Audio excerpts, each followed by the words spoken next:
Mikey Bodike here.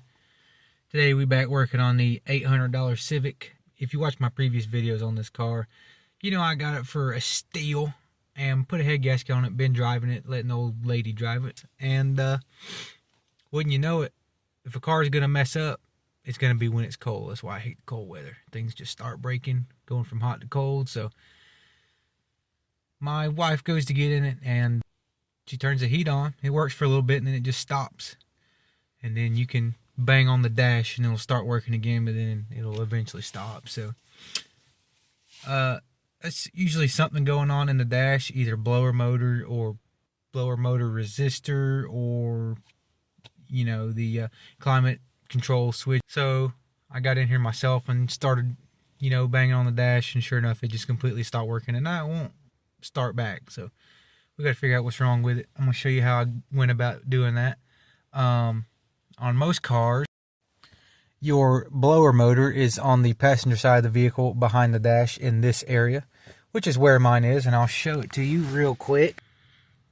This right here is your blower motor. The best way I can think to explain this is the box fan of your HVAC system. This is what's actually blowing the air, and since we have no air blowing going on, we know that's not doing its job.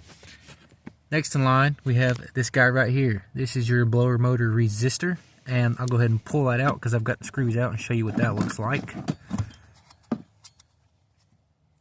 Just a thing with a bunch of fins on it. Don't really know how else to explain it other than like that.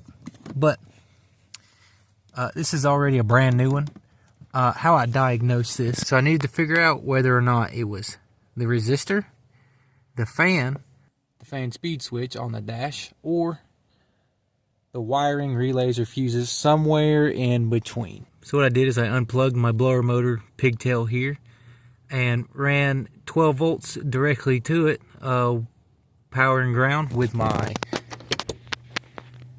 Milwaukee ratchet battery, and just two little wires I made with terminals that go into the slots.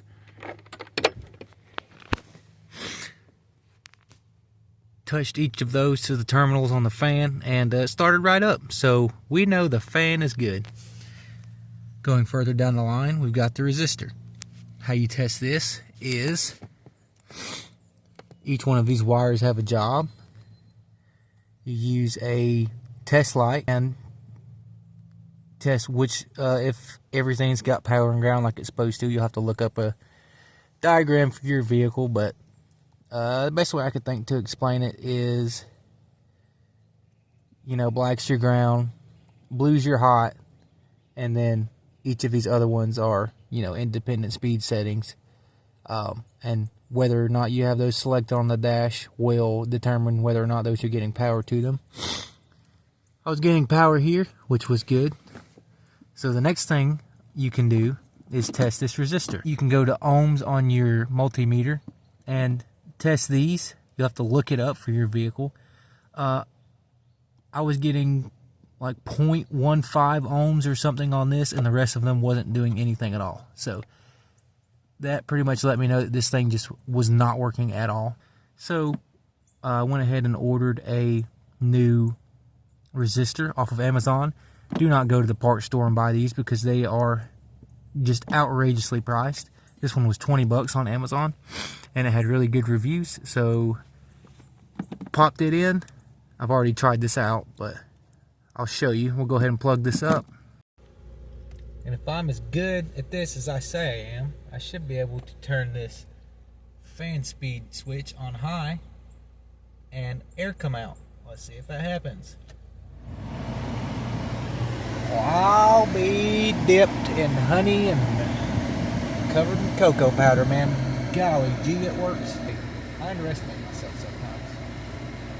Turn that down so you can hear me. But yeah, that's just how I went about diagnosing this. It was the blower motor resistor that failed on my 2004 Honda Civic. Got it fixed. Hopefully the old lady and the kid will be able to stay warm on the way to work now. Anyway, yeah, give me a like and a subscribe so I can teach you more about just working on junk, because that's all I own. That's all I'm good at. Thanks.